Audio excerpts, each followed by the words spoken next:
Bueno, Federico, no te quiero quitar mucho tiempo, pero quiero que hablemos de tu nuevo libro. A ver.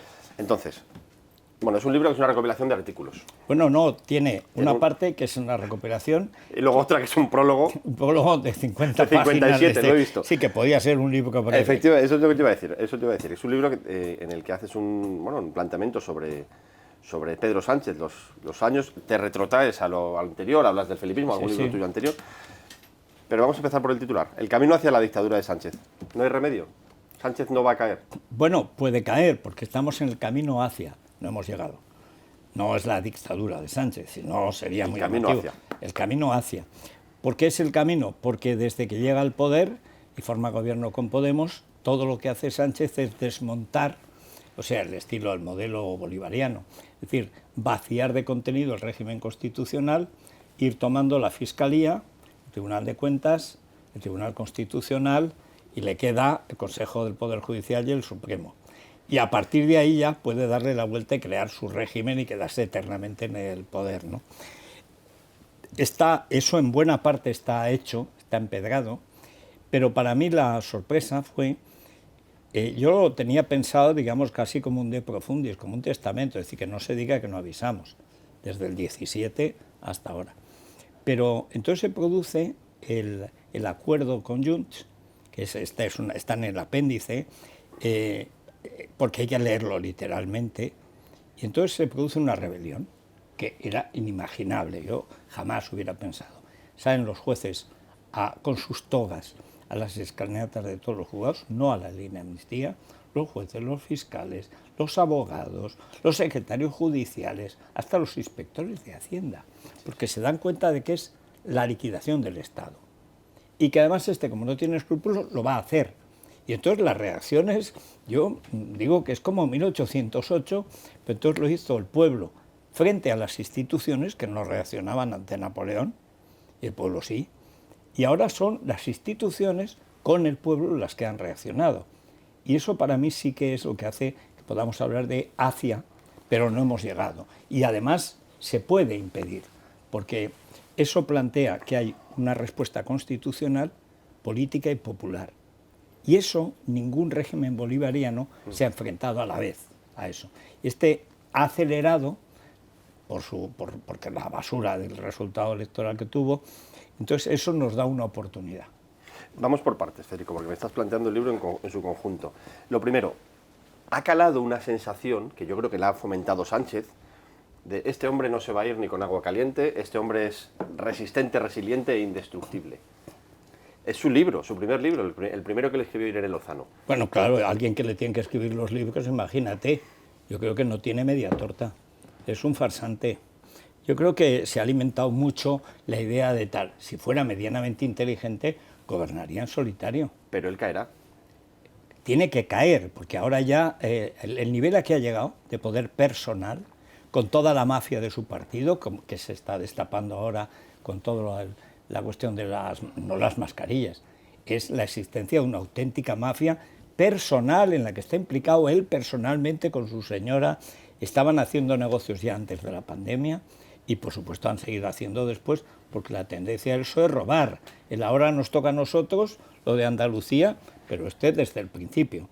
Y esto es al mismo tiempo la demostración de que está dispuesto a llegar hasta el final y a quedarse en el poder todo el tiempo que sea, pero al mismo tiempo es una debilidad. Y yo por eso creo que Sánchez es derrotable. No solamente porque es un pésimo candidato electoral, sino porque es un mentiroso y un golpista. Y eso, cuando hay gente que no lo acepta, y hay mucha gente que odia a Sánchez. O sea, no es que no lo voten, no, es que además lo odian. Y ese odio activo, pues claro, es un valladar, ¿no?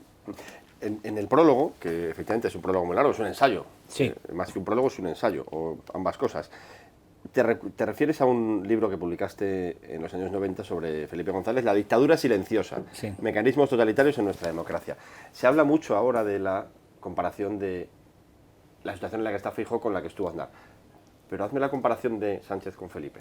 Bueno, con ese Felipe final. Pero es que yo, fíjate, hago ese libro, es a partir de la tercera legislatura, es la cuarta, creo que es de él, 93. Él en 93 gana las elecciones por última vez y en el 96 las pierde. él no se hubiera presentado, pero con Polanco y todo el sindicato de intereses que le rodeaba, digamos su verdadero partido, que era el PSOE, dice, no, te tienes que presentar porque Aznar nos quiere matar a todos y tal. Entonces se presenta y claro, el último año es el Doberman, que viene el fascismo y el pacto del Tinel. Es decir, el pacto del Tinel es fundamental para entender que ya con Felipe González ya empieza que la derecha no puede gobernar. ¿Cuál es la diferencia? Felipe González era un gobernante que se veía como un gobernante europeo. Sánchez no. Sánchez es del Grupo de Puebla. Es otro mundo. Han pasado un siglo y Felipe siempre fue un niño bonito de Europa, un niño que crea la socialdemocracia alemana, que está casi 14 años en el poder y que él se veía como un gobernante europeo. Lo era, el que más años llevaba en el poder, y le encantaba mandarle jamón a col y esas cosas, ¿no? Y presumía que es que Aznar no tenía experiencia y tal, como si él hubiera tenido mucha cuando llegó al poder. Pero, y este no. O sea, Sánchez yo creo que ha abrazado ya abiertamente el cártel de Puebla, Lula, Boric y tal, es decir, gente del AMPA del narcotráfico. Y esa es la gran diferencia. El concepto de lawfare, ahora te preguntaré por ese pacto, el concepto de lawfare viene de ahí. Viene, eso lo importa de Cristina Kirchner, su íntimo amigo Baltasar Garzón. Es decir, es un concepto típicamente bolivariano, que es que existe un Estado profundo que siempre hará trampas con las leyes, para lo cual hay que procesar a los jueces que quieran aplicar la ley, mientras ponemos a los nuestros, ¿no? Es una cosa típicamente comunista. El libro comienza con el pacto PSOE-Junts de este mes de septiembre. ¿Te parece lo más grave en la historia reciente del PSOE? No te digo de España. Sí, del PSOE y de España. Es que yo creo que la magnitud de lo que supone, en la práctica supone despedir a la Administración de Justicia, despedirla, o sea, ya no hacen falta fiscales ni jueces, porque los amigos de Sánchez tienen un derecho que no es el derecho de pernada, es el derecho a todo, y los enemigos de Sánchez no tienen derecho a nada. Y negar la división de poderes, la alternativa de gobierno, que esto es muy del PSOE, por otra parte, ya lo tenía Zapatero, pero a Zapatero le pilló la crisis económica, no pudo rematar. Y ahora Sánchez está rematando lo que cuando empieza Zapatero, después del 11M, que es no a Occidente, nuestra alianza es con Turquía. Es decir, lo que estamos viendo con el cártel de Puebla empieza con Zapatero, que no por algo es el narco embajador de Maduro y de toda esta gentuza, ¿no? Cuando él quita a España de la alianza occidental que había tenido con Aznar, que nos había ido muy bien, por cierto, y que nos había ido muy bien en la lucha contra ETA, etcétera, pero tiene un punto diferente de Zapatero. Es que Zapatero, que es igual de criminal que él, y ahora está ya loco también, pero entonces se hacía perdonar. Es decir, te hacía una fechoría, pero sonreía. Este no. Este es un psicópata puro, o sea, es la diferencia, digamos, entre el criminal por conveniencia y el criminal porque le sale. Es un caníbal, es un antropófago. Él disfruta devorando incluso a los suyos. O sea, las purgas que él ha hecho en su gobierno, nadie ha tenido más ministros en menos tiempo. Por eso ahora, cuando sale la corrupción, no dejan de salir ministros implicados, si es que cada cartera ha tenido media docena. El siguiente paso es el referéndum. La España plurinacional. Sin duda. Y no, 3 referéndums. O sea, el vasco, el catalán y el de la monarquía. Es decir, la única manera de poder presentar legalmente que se vote como si no hubiera Constitución, como si no hubieran votado nunca, etcétera, es decir, es que en España vamos a poner todo a votación. ¿Y por qué no la forma de Estado? Porque es malo votar, sí, hay cosas que no se votan. O sea, España no se vota, la monarquía no se vota, hicimos la Constitución para no votar. Es que hay cosas que no se votan los jueces, no se vota la independencia judicial, no se vota, el legislativo se cambia, pero no se vota que haya Congreso o Senado. Pero ese es el paso siguiente. Como este es un piernas y va siempre a lomos de lo que le conviene, claro, Puigdemont lo ha pillado por las gónadas, o sea, lo tiene, bueno, lo humilla, le ha hecho amnistiar a los Pujol, para que no se olvide cuál es el partido real. Estos vienen del partido del 3%, ¿no? Entonces yo creo que él inevitablemente Primero le apetece, porque cada vez que lo ves con el rey le molesta que sea más alto, más guapo, con más prestigio, y etcétera. Y luego además, porque es la lógica, el desarrollo normal, si tú desmontas el Estado, tienes que desmontar el régimen en que se han dado los españoles constitucionalmente, que es la monarquía parlamentaria. Inevitablemente, y además yo creo que le gusta, pero sobre todo es que, aunque no quisiera, está obligado a hacerlo, porque tanto los etarras como los golpistas catalanes se lo van a imponer, si no, por eso dice un referéndum pactado, aceptado internacionalmente. Para eso tienes que poner a votación el régimen y por lo tanto la monarquía. Imaginas España con Zapatero de presidente de la República. Él sí, Zapatero sí se ve. Se ve a sí mismo. Se ve, seguro. Llamas merluzos a los que piensan que es el rey el que tiene que no firmar la Constitución, la amnistía, por ejemplo. Es que hay mucha gente en la derecha tonta, los felpudos boxeros y algunos tal, que no entienden lo que es una monarquía constitucional. Y no será porque el rey no lo haya explicado. Una monarquía constitucional, la que sale del 78, el rey es solo un símbolo, no es un poder. Cuando Juan Carlos hereda la jefatura del Estado de Franco, es un poder. Es el jefe del Estado, es el heredero de Franco a título de rey, pero es el jefe del Estado, jefe de las Fuerzas Armadas reales, etc. En la Constitución no, yo creo que le quitaron demasiado poder al rey, porque arbitrar tiene poco margen de arbitraje siempre que funcionen las leyes. Y lo más que puede hacer es lo que hizo, que es cuando se da una situación excepcional, como símbolo, sale a decir: españoles de Cataluña no estáis solos. Pero es muy distinto de lo que hace su padre el 23F. Su padre el 23F es el jefe real de las Fuerzas Armadas. Felipe es el jefe simbólico. La princesa será en su día, si ojalá llega a reina, la jefa de las Fuerzas Armadas, pero no tendrá el mando efectivo de las Fuerzas Armadas porque nuestra Constitución es la que es. Y el rey tiene un margen muy limitado de actuación. Lo que pasa es que lo ves, el prestigio, el valor, tal, digamos, lo bien que viste el cargo, y entonces, claro, dices, pues podría hacer. No, el rey puede hacer lo que legalmente puede hacer, que es poco. Ahora, es una referencia, yo creo que sobre la corona y los jueces, es los dos argollas, digamos, donde se sujeta ahora el pueblo español. Dijiste, publicas en una frase muy buena en el libro, dices: Ayuso centró a la derecha con la frase socialismo o libertad, que es la que utiliza la izquierda para decir que Ayuso es extrema derecha. El juego de palabras es bueno. ¿Te parece que Isabel Díaz Ayuso representa el espacio, el discurso que tiene que manejar la derecha? Totalmente, y además, cuanto más la atacan es señal de que acierta.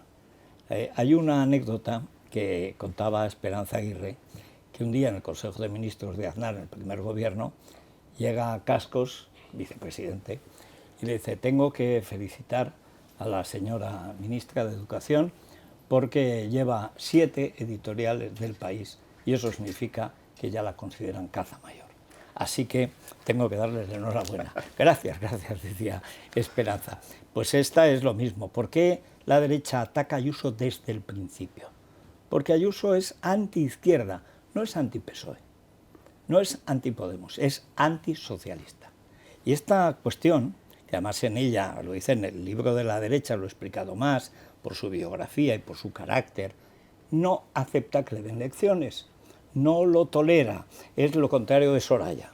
Es decir, es una política pura. Si hubiera triunfado el golpe contra Ayuso de la Moncloa y Casado, el PP habría desaparecido. La resistencia de hoy sería Vox, seguramente el partido mayoritario, no sé en qué condiciones. Pero al resistir a Ayuso y caer Casado, el PP se reconstruye rápidamente en torno a Feijóo, sí, con el apoyo de Ayuso y de Juanma Moreno. Pero vamos, esencialmente el de Ayuso. Y ella, cuando le atacan y tal, no se va del PP. Se queda a dar la batalla y finalmente la gana. Pues dice, bueno, es porque quiere ser presidenta, claro, 10 años después de Feijóo, cuando le toque, pero no ahora, porque ya ve, lo ha dicho y además es sincera, es el momento de Feijóo y además el PP no se puede despistar. Es un momento tan grave que lo que no puede hacer el PP es dividirse, extraviarse y tal. ¿Crees que el PP, como principal partido de la derecha en España, y Alberto Núñez Feijóo en particular, están atrayendo todas las sensibilidades de lo que no es Sánchez? ¿Crees que lo están haciendo bien? No, yo creo que Ayuso sí lo hace. Feijóo ha hecho una cosa muy buena con Tellado, que para mí es un descubrimiento, que es un grupo parlamentario que sí representa las sensibilidades de la derecha. O sea, tú tienes allí, yo le puse a Ancelotti y Ancelotti, porque salen todos a jugar. Pero ahí tienes primero a Cayetana, tienes a Sergio Sayas, tienes a Noelia Núñez, toda la gente joven que viene de Ayuso, que ha puesto Ayuso, tienes a un gente pues más Soraya, tienes Cuca, que para mí es un accidente del terreno, que la dejan hablar sin ser parlamentaria, pues, pero está allí, le gusta el foco más que se lleva Sánchez. Pero yo creo que el Partido Popular, el grupo parlamentario que crea Feijóo, que está, no llega a un año, en el Senado, va a las elecciones, se lleva pues el soponcio de que las encuestas fallan todas, y entonces tiene que asumir, después de intentar formar gobierno, porque se sentía obligado, eso lo hablé con él, no lo cuento ahí porque no es, pero bueno, se puede contar en una entrevista. Yo le dice, es que el rey me ha encargado de formar gobierno cuando le han dicho que no me encargue de formar gobierno. Entonces tengo que intentarlo. Y muchas de las tontadas que hace González Pons, que es un desastre, vienen de ahí. Feijóo se siente obligado a intentarlo formalmente, como si estuviéramos en el siglo XIX. Rajoy declinó. Rajoy, y 2 veces declinó. Rajoy se pasaba todo por el arco de triunfo, pero Feijóo es un tío muy formal. Entonces, en el Senado, él actúa 6 veces. En las 3 primeras gana Sánchez, en las 3 siguientes ya gana Feijóo, y en el Parlamento, bueno, se huye, Sánchez ya lo huye, porque le ha tomado la medida. Hay un momento cuando dice, no, pero es que Aznar, váyase, señor González, y vamos a ver. Lo más fuerte que dijo Aznar era, váyase, señor González. Lo último que ha dicho Feijóo es, sin rodeos, usted lo sabía todo y lo tapó. Que a propósito del caso Puticoldos, o sea, pues es la realidad. Es decir, yo creo que Feijóo tiene la convicción intelectual de que el camino es el de Ayuso. Pero las piernas, claro, ya muchos años en el poder, son un poco sorayas. Es decir, que hay una parte, digamos, de Feijóo por edad, sobre todo por tradición y por la cercanía de Mariano, que es nefasta, que es de, bueno, pero en última instancia habría que pactar. No, este no es, el PSOE no existe, Convergencia no existe. Olvidaos de que hay posibilidad de bipartidismo. Lo que no defendáis vosotros, no le va a defender nadie. El PSOE no existe y no volverá a existir. Ya nunca, no, después de Sánchez, nunca. ¿Qué hay? Después de Sánchez, el sanchismo. Como decían, después de Franco, las instituciones. ¿Pero qué instituciones deja este? El robo, la cleptocracia de Estado, es decir, un régimen ya bolivariano. Es que además no deja alternativa, porque es que ha desmontado todos los controles. Que haya comisiones para juzgar a los jueces en el Parlamento, eso demuestra que este tío ya está decidido a ir a por todas. Mariano Rajoy cayó por una moción de censura que se agarraba al caso Gürtel. ¿Es coldo el caso Gürtel del PSOE, de Sánchez? Bueno, mucho peor, porque el caso, en realidad, la moción de censura es una morcilla que mete el juez de Prada, que hace Garzón, y que luego el propio Supremo anula, porque a Rajoy no se le juzgaba. Rajoy, no sé por qué fue a declarar, no tenía por qué. Es decir, en Rajoy había, por pura galvana, por vagancia, por lo que sea, se dejaba llevar, era incapaz de pelear. Bueno, estas cosas, sí, no quiero líos, y se iba metiendo en uno mayor que otro.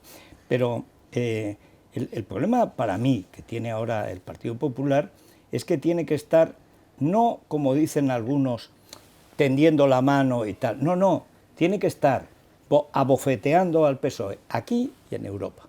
Y eso por primera vez lo está haciendo. Para mí ha sido también, igual que Tellado aquí, el papel que está haciendo Dolors Montserrat con Maite Pagaza, también, bueno, con el otro de Ciudadanos, que también para mí ha sido... Adrián Vázquez, para mí ha sido una revelación. Lo tuve el otro día, por primera vez lo entrevistaba. Hereda a Inés. Inés había entregado Ciudadanos al PSOE. La última entrevista de Inés es con Bolaños. El acuerdo lo firman Cerdán y Ábalos. O sea, fíjate, el trío Calaveras es el que llega al acuerdo de quitarle a la derecha todo el poder territorial. Inés lo acepta. Y yo cuando veo que Adrián Vázquez la hereda, digo, este chico, qué desastre y tal. Porque el Mundo Val al menos es una caricatura. Bueno, lo tuve el otro día contando cómo están trabajando. Maite Pagaza es valiosísima. Pero eso ha hecho que también Dolors Montserrat adopte un papel que además le apetece, pues una catalana cabreada. Y entonces el trabajo que está haciendo en Europa por primera vez el PP es muy útil. El sarao del otro día en Rumanía no me gustó absolutamente nada, porque a la primera que hay que denunciar es a Ursula von der Pony. Pero bueno, las internacionales son una calamidad. Pero yo creo que en el camino a las europeas, que si la ley de amnistía encalla en el Senado, que entre pitos y flauta van a estar un mes o dos, entre un mes y dos, dándole vueltas, va a ser la campaña de las europeas. Entonces, claro, esa va a ser ya a cara de perro. Pero la verdad es que yo creo que también en ese terreno, contra la tradición, ha mejorado mucho. El Partido Popular, con la ayuda de Ciudadanos, porque están siguiendo un guión que parece más de Ciudadanos, más de Maite Pagaza que del PP. Pero todo es bueno para el convento. O sea, ¿crees que deben juntarse Ciudadanos y el PP en las europeas? Yo creo que Ciudadanos debería ir, de alguna manera, en las listas del PP, como independientes o incluso como ciudadanos, pero que tenía que ir a unas listas, es decir, hay que optimizar el resultado. ¿Cuántos puntos estimas que tiene que sacarle el PP al PSOE en junio? Pues no lo sé, porque, hombre, el PSOE tiene un voto consolidado, hay gente que le da lo mismo, si mañana aparece Sánchez comiéndose a un niño crudo, algo habrá hecho el niño. O sea, es que bueno, es que este no es la izquierda que yo conocí, ni siquiera no es el PSOE de Felipe González. O sea, yo conocí la gente del PSOE de Felipe González que me llamaban los demonios en el mitin. Yo le puse Tigre Camping, ¿verdad? Pero bueno, pero hablabas con Boyer, con Solchaga, con, no sé, con Enrique Mújica, con Antonio Asunción, hablabas con la gente, no sé, con los hermanos Solana, sobre todo Javier, no digo ya Paco Ordóñez cuando era su ministro de Exteriores y tal, pero era un nivel. Con Maragall, yo hablé bastante. Maragall estaba equivocado en todo, pero estaba en la civilización. Es decir, estos no están en la civilización. Estos es la mara salvatrucha de la política. Estos actúan como maras, como bandas. Tú ves además a Koldo, Ábalos, la dama, el intermediario, Begoña. Bueno, pero esto es Venezuela.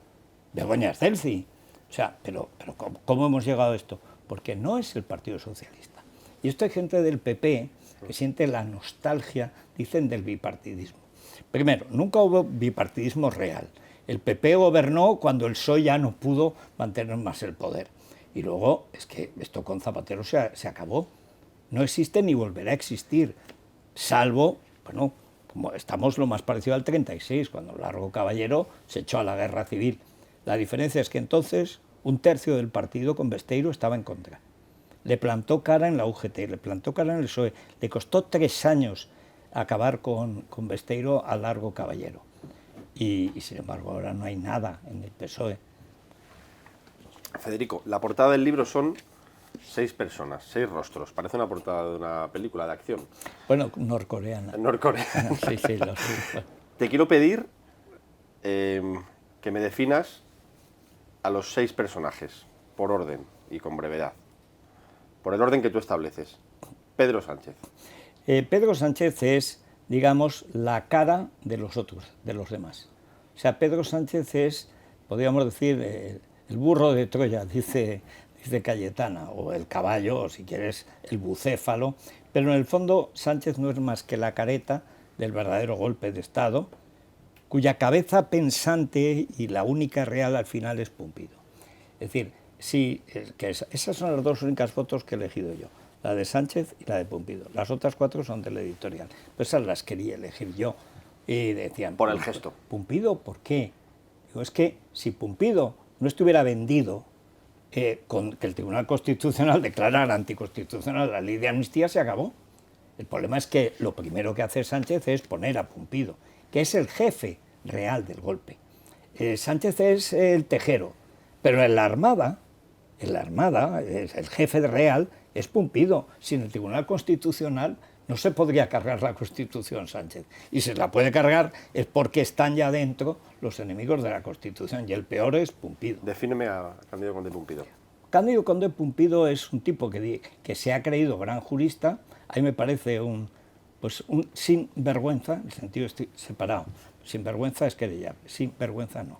Usted no tiene vergüenza, es un ser sin escrúpulos que no duda en traicionar todo lo que juró y además que está a la cabeza de otra gente tan sin escrúpulos como él. Es el típico fiscal o juez de Venezuela, de Colombia, en Argentina, de los que se han vendido al dictador, con la idea de que él va a mandar algo en ese nuevo régimen. Luego no mandará nada, pero para mí es el peor de todos. Carles Puigdemont. Es el que ha entendido mejor a Sánchez. Dice, las últimas negociaciones han sido muy graciosas, porque consistían en que el PSOE lo quería negociar todo y él nada. Y por supuesto al final ha salido lo que él quería. Arnaldo Otegi. Es un asesino, es un criminal, es un etarra. Es el que verdaderamente dirige el proceso. O sea, ahora el que está mandando en el gobierno, digamos, es Puigdemont, ¿no? Pero el proyecto de cargarse el régimen, que hace suyo Podemos, es el de la ETA. Esto no ha cambiado. O sea, la ETA es la ETA de toda la vida, el único partido que no se integró en la democracia porque quiere crear un régimen comunista, racista, xenófobo en el País Vasco y Navarra. Y está muy cerca de conseguirlo. Oriol Junqueras. Oriol Junqueras es que no cabía en el maletero. O sea, a mí me parece como el tonto inútil, digamos, del separatismo catalán. El que al final ha resultado más listo es Puigdemont, que primero se evitó la cárcel, pero si a Junqueras es que ni puede presentarse. Han puesto a ese pobre minillo que no se sabe muy bien de qué partido es porque no es nada. Pero Junqueras ha sido, digamos, cómodo, funcional, como dicen en Argentina, funcional a Sánchez, porque no le ha pedido gran cosa. Así como Puigdemont le ha pedido todo, al final le ha pedido muy poco. Y Yolanda Díaz. Yolanda Díaz obedece al principio de Sánchez de que ha tenido que formar gobierno con Podemos, pero los quiere matar, porque el jefe de Podemos es él. Y entonces lo que queda de Podemos, ahora llamado Sumar, es una verduga de sus compañeros, y eso lo ha hecho bien. Ahora, es probablemente la ministra más tonta que ha tenido España. Mira que hemos tenido y ahora tenemos. Pero el nivel de estupidez que alcanza Yolanda Díaz yo a veces me asombro. O sea, el otro día que es que las mujeres no tenían tiempo, que su niña les enseñaba a las de Madrid porque no sabían lo que era el horizonte. O sea, que resulta que cuando Velázquez pintaba la Sierra de Gredos, y ahí está en el Prado, no sabía lo que era el horizonte, porque aquí no hay mar. No, aquí lo que cabe es cualquier imbécil, o sea, pero es increíblemente tonta. Lo último, Federico. Acabas el prólogo diciendo 3 cosas pueden hacer los españoles, podemos hacer los españoles. Resistir, resistir, resistir. Y el libro se lo dedicas a la resistencia española y al gobierno de Javier Milei, símbolo de la resistencia liberal universal. Sí, señor. Y además le hemos dado el premio Juan de Mariana, por unanimidad. Los premiados, los que hemos tenido el premio, que estamos vivos, porque todos ya no están, Escotado ya no está y tal, pero se lo hemos dado este año y va a venir a recogerlo. A mí me parece que Milei hace algo que yo he insistido siempre. El liberalismo es una opción moral, no es una opción económica.